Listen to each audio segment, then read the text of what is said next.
नमस्कार, बहुत स्वागत है आपका। मैं हूं सूर्या त्रिपाठी और आप देख रहे हैं हमारी खास पेशकश बिक गया पाकिस्तान।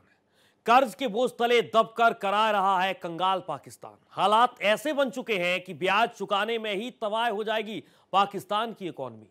भारी आर्थिक संकट से जूझ रहे पाकिस्तान ने अब अपने प्रमुख हवाई अड्डों के संचालन को निजी हाथों में सौंपने की दिशा में बड़ा कदम उठाया है।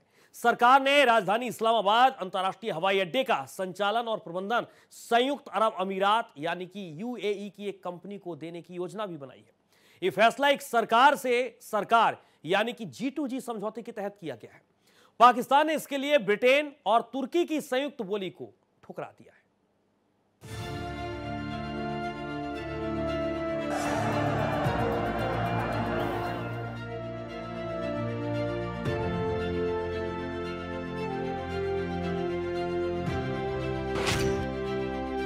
कंगाल पाकिस्तान एयरपोर्ट भी बेचने पर मजबूर।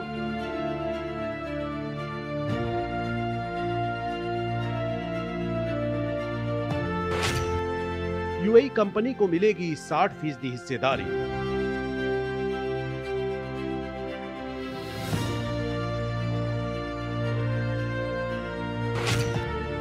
तीन बड़े एयरपोर्ट जाएंगे निजी हाथों में।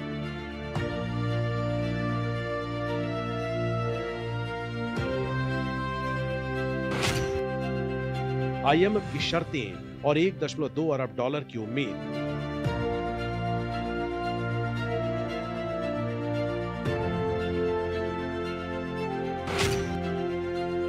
कराची पोर्ट इस्तेमाल करेगा बांग्लादेश।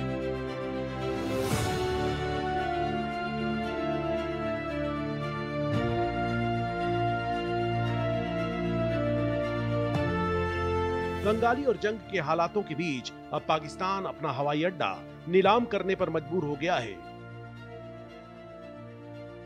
पाकिस्तान लंबे समय से राजधानी इस्लामाबाद स्थित हवाई अड्डे को लेकर सौदा करने की कोशिश में था, जिसके लिए ब्रिटेन तुर्की कंसोर्टियम ने भी प्रस्ताव दिया था, लेकिन अब इसे ठुकराकर शहबाज ने संयुक्त अरब अमीरात के साथ डील कर ली है।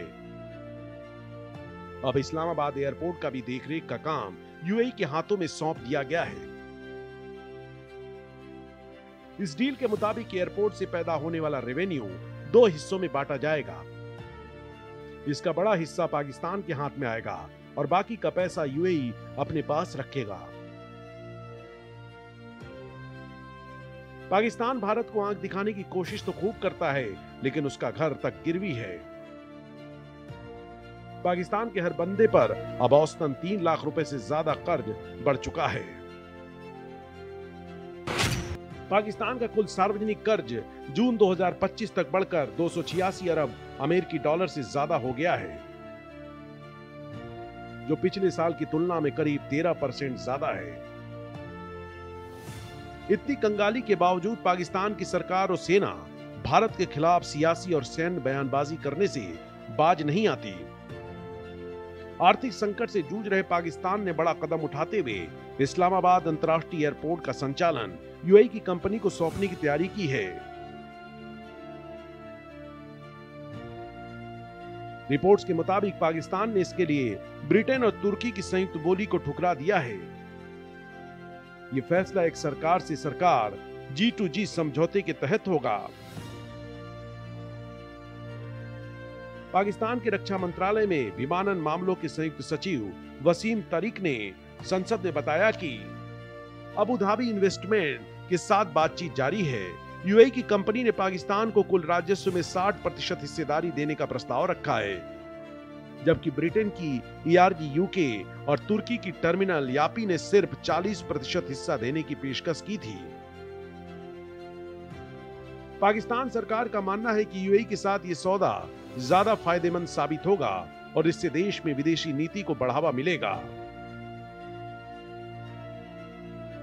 बता दें, पाकिस्तान इस वक्त अपने 3 प्रमुख हवाई अड्डों इस्लामाबाद, लाहौर और कराची का संचालन दूसरे देशों के हाथ में देने की तैयारी कर रहा है, जिसमें से इस्लामाबाद एयरपोर्ट की डील लगभग फाइनल हो गई है और अब बचे हुए 2 हवाई अड्डों का संचालन सौंपने में मदद के लिए वित्तीय सलाहकारों की नियुक्ति की जा रही है। यह कदम अंतर्राष्ट्रीय मुद्रा कोष के सुधार कार्यक्रम का हिस्सा है, जिसके तहत पाकिस्तान को अपनी अर्थव्यवस्था में सुधार और सरकारी खर्च में कटौती करनी है। दरअसल शहबाज सरकार को यह सुझाव आईएमएफ द्वारा दिया गया था। आईएमएफ बोर्ड की मंजूरी के बाद दिसंबर तक पाकिस्तान को 1.2 अरब डॉलर का लोन मिलने की उम्मीद है।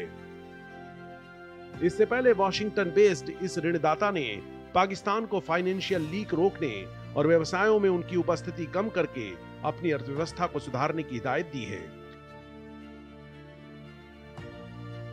आईएमएफ ने पाकिस्तान से कहा कि वो अपनी अर्थव्यवस्था को दुरुस्त करने के लिए सरकारी संस्थानों में आर्थिक रिसाव को बंद करे और सरकारी दखल को कम करे। वहीं पाकिस्तान इंटरनेशनल एयरलाइंस पीआईए को भी दिसंबर तक बेचने की प्रक्रिया पूरी करना चाहता है। यह जानकारी निजीकरण आयोग के सचिव उस्मान बजवा ने दी है। पाकिस्तान हाल के दिनों में लगातार ऐसे कदम उठा रहा है जो उसकी आर्थिक और कूटनीतिक दिशा दोनों में बदलाव दिखा रहे हैं। कुछ ही दिन पहले इस्लामाबाद ने बांग्लादेश को कराची पोर्ट इस्तेमाल करने का प्रस्ताव दिया था ताकि ढाका चीन और खाड़ी देशों से सीधे व्यापार कर सके। Bureau report, Bharat express.